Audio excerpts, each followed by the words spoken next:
1 अप्रैल 2026 से भारत में नया फाइनेंशियल स्टार्ट होने जा रहा है, यानी कि 1 अप्रैल 2026 से लेकर के 31 मार्च 2027 तक। अब 1 अप्रैल को लेकर के आपने काफ़ी सारी न्यूज़ सुन ली होगी कि बहुत सारी चीज़ें ऐसी हैं जिनमें चेंजेस हमारे को देखने को मिले। तो 1 अप्रैल से कौन-कौन से इंपॉर्टेंट चेंजेस हुए हैं, उनके ऊपर हम लोग डिस्कशन कर लेते हैं। लेकिन उससे पहले अगर आप चैनल पे पहली बार आए हो, तो आपका ये फर्ज़ बनता है कि आप चैनल को ज़रूर सब्सक्राइब करें। तो स्टार्ट करते हैं अपने आज के सेशन को। 1 अप्रैल 2026 क्या-क्या चेंज हुआ है? इनकम टैक्स के नए नियम आपको देखने को मिलेंगे। अब इनकम टैक्स के नए नियम की अगर हम बात करते हैं तो क्या-क्या यहाँ पे आपको चेंजेस देखने को मिले? आईटीआर दाखिल करने के नियमों में यहाँ पे चेंजेस किया गया है। 1 अप्रैल से नया इनकम टैक्स एक्ट 2025 लागू होने जा रहा है, जो 1961 के पुराने आयकर अधिनियम की जगह लेगा। काफ़ी लंबा यहाँ पे प्रयास किया गया। 1961 की अगर हम बात करेंगे तो 1961 के इनकम टैक्स एक्ट को यहाँ पे चेंज करके कौन सा वाला इनकम टैक्स एक्ट लाया गया? तो 1 अप्रैल से नया इनकम टैक्स एक्ट 2025 यहाँ पे जो है वो लाया गया। 1 अप्रैल से गैर ऑडिट करदाताओं के लिए आईटीआर 3 और आईटीआर 4 दाखिल करने की तारीख 31 अगस्त यहाँ पे की गई है, जो कि पहले 31 जुलाई हुआ करती थी। भारत में अब तक पुरानी टैक्स प्रणाली में 2 अलग-अलग वर्ष हुआ करते थे। एक तो फाइनेंशियल ईयर का मतलब होता था जिस वर्ष आय अर्जित की गई है, और दूसरा आकलन वर्ष, यानी कि जिस वर्ष रिटर्न दाखिल किया जाता था, जिससे काफ़ी भ्रम पैदा होता था। अब अगर हम यहाँ पे देखेंगे तो अब नए इनकम टैक्स एक्ट में इन दोनों को खत्म करके केवल एक टैक्स वर्ष जो है ये अनाउंस किया गया है। टैक्स वर्ष की अगर हम बात करेंगे तो 1 अप्रैल 2026 से लेकर के 31 मार्च 2027 तक की अवधि को टैक्स वर्ष 2026-27 कहा जाएगा। नेक्स्ट की तरफ चलते हैं। फास्टैग का वार्षिक पास महंगा होगा, यानी कि जब हम एनुअल फास्टैग पास की बात करते हैं तो इस पर आपको जो है वो 75 रुपए अधिक चार्ज करना होगा। यहाँ पे आप देख सकते हैं national highway authority of India, यानी कि अगर हम बात करते हैं एनएचएआई, तो एनएचएआई ने फास्टैग के सालाना पास की कीमत बढ़ाने का फैसला किया है। अब तक इसका जो एनुअल फीस हुआ करता था वो 3000 रुपए हुआ करता था, और अब अगर हम देखेंगे तो 1 अप्रैल से बढ़कर के ये कितना हो गया, 3075 रुपए हो गया। यानी कितना रुपया हमने यहाँ पे महंगा किया, 75 रुपए हमने यहाँ पे महंगा किया। अगर आप थोड़ा थोड़ा महंगाई लेकर आएंगे तो लोगों को बहुत ज्यादा फील नहीं होगा कि नई चीजें बहुत ज्यादा महंगी यहाँ पे की गई है। अच्छा, यह वार्षिक पास गैर व्यवसायिक वाहनों के लिए है और इसका इस्तेमाल करीब 1150 टोल प्लाजा पर किया जा सकता है, या फिर अगर हम बात करेंगे तो एक बार यह शुल्क चुकाने के बाद इसे 1 साल तक या 200 टोल प्लाजा क्रॉसिंग तक इस्तेमाल किया जा सकता है। रेलवे टिकट रद्द करने में शुल्क में बदलाव, इसे सबसे इंपॉर्टेंट मानिएगा, क्योंकि ये एकमात्र ऐसा इशू है जो हम सबसे ज्यादा फेस करते हैं, क्योंकि सडन हमारे प्लान बनते हैं और सडन ही हमारे प्लान क्या हो जाते हैं, चेंज हो जाते हैं। तो रेलवे टिकट रद्द करने के शुल्क में बदलाव, 1 अप्रैल से रेलवे टिकट कैंसलेशन के नियम जो है ये चेंज हुए हैं। ध्यान देंगे कि अब अगर ट्रेन के प्रस्थान से 8 घंटे से लेकर के 24 घंटे पहले अगर आप टिकट को रद्द करते हैं तो आपको 50% रिफंड यहाँ पे मिलेगा। मतलब कि अगर हम बात करते हैं जो भी आपने फेयर पे किया होगा तो उसका 50% आपको यहाँ पे क्या मिलेगा, रिफंड मिलेगा। अगर आपने 8 घंटे से लेकर के 24 घंटे पहले टिकट को क्या किया है, कैंसिल किया है। अगर हम बात करेंगे 24 घंटे से लेकर के 72 घंटे पहले अगर आपने टिकट को कैंसिल किया है तो इस पर 25% राशि यहाँ पे जो है वो काटी जाएगी। बाकी अतिरिक्त आपको यहाँ पे क्या हो जाएगा, लौटा दिया जाएगा।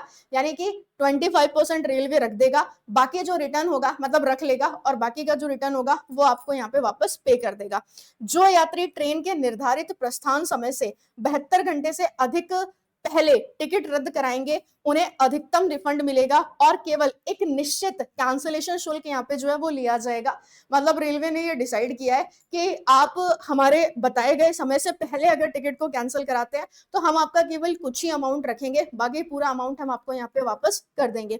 8 घंटे से कम समय पहले अगर आप टिकट रद्द करते हो तो आपको कोई भी रिफंड यहाँ पे जो है वो नहीं मिलेगा। ठीक है, मतलब बिफोर 8 आवर, क्या बोला है, बिफोर 8 आवर, अगर 8 घंटे पहले आपने टिकट को कैंसिल किया है तो आपको एक भी रुपया यहाँ पे जो है वो वापस नहीं मिलेगा। नेक्स्ट की तरफ चलते हैं।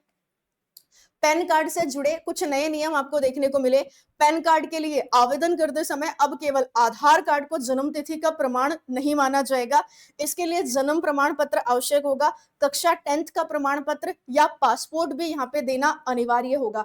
मतलब कि पहले तो क्या होता था कि हम आधार कार्ड से ही क्या करवा लेते थे, पैन कार्ड को बनवा लेते थे। लेकिन अभी यानी कि जब हम 1 की बात करते हैं तो 1 से इसके आवेदन के लिए जो फॉर्म होगा ये भी यहाँ पे क्या हो जाएगा, चेंज हो जाएगा। इसके अलावा अब आधार कार्ड के अनुसार ही पैन कार्ड पर नंबर जारी किया जाएगा।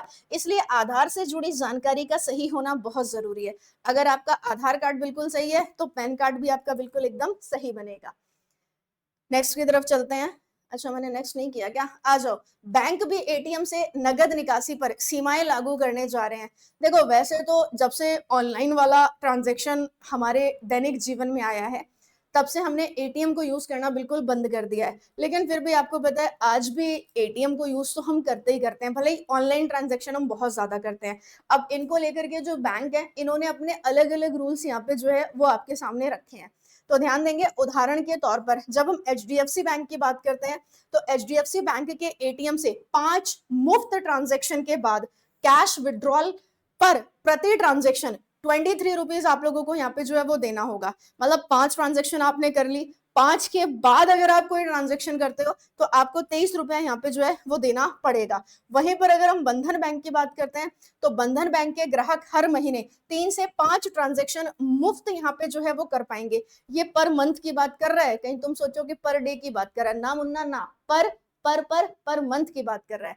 तो बंधन बैंक के ग्राहक हर महीने 3 से 5 ट्रांजैक्शन मुफ्त कर सकेंगे। इसके बाद हर ट्रांजैक्शन पर कितना रुपया यहाँ पे शुल्क लगेगा, तो 23 रुपया यहाँ पे शुल्क जो है वो लगेगा।